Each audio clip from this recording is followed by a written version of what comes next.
নমস্কার বন্ধুরা, আপনারা এটা জানেন কি যে বরফ শুধু সাদা রঙেরই কেন হয়? অন্য কোনো রঙের তো হতে পারতো, কিন্তু সাদা রঙের কেন হয়?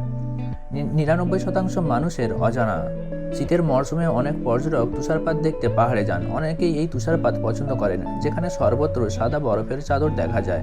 সবাই এই সাদা বরফ পছন্দ করে, কিন্তু কখনো কি ভেবে দেখেছেন বরফের রং সাদা কেন এবং এর পেছনের গল্প কি? বর্ণহীন জল থেকে জমে থাকা বরফের রং সাদা হয় কি করে? এই প্রশ্ন অনেকের মনেই এসেছে। আসলে প্রকৃতির দ্বারা সৃষ্ট যে কোনো কিছুরই শোষণের ক্ষমতা রয়েছে, তা যে কোনো পদার্থ বা ধাতুই হোক না কেন। একজন মানুষ কিছুক্ষণ রোদে থাকলে তার মুখের রং লাল হয়ে যায়। একইভাবে বস্তুর উপর যে আলো পড়ুক না কেন, আমাদের কাছে একই রকম দেখা যায়। যখন আকাশ থেকে তুষারপাত হয় তখন এটি বর্ণহীন হয়, কিন্তু যখন সূর্য এতে প্রতিফলিত হয় তখন এটি সাদা দেখায়। এখন যদি ভাবেন তুষারপাত কেন হয়, তাহলে বলে রাখি যে জলচক্রের সময় সূর্যের তাপের কারণে সমুদ্র, হ্রদ, পুকুর এবং নদীর জল বাষ্পীভূত হতে থাকে, যার পরে বাষ্পে পরিণত হয়।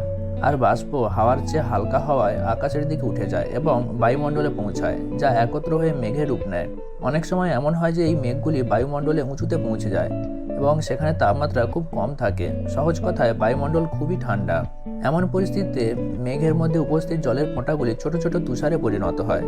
বাতাস এই তুষারপাতের ভার বহন করতে পারে না এবং সেগুলি তুষারের আকারে নিচের দিকে পড়তে শুরু করে। এ কারণে তুষারপাত দেখা যায়।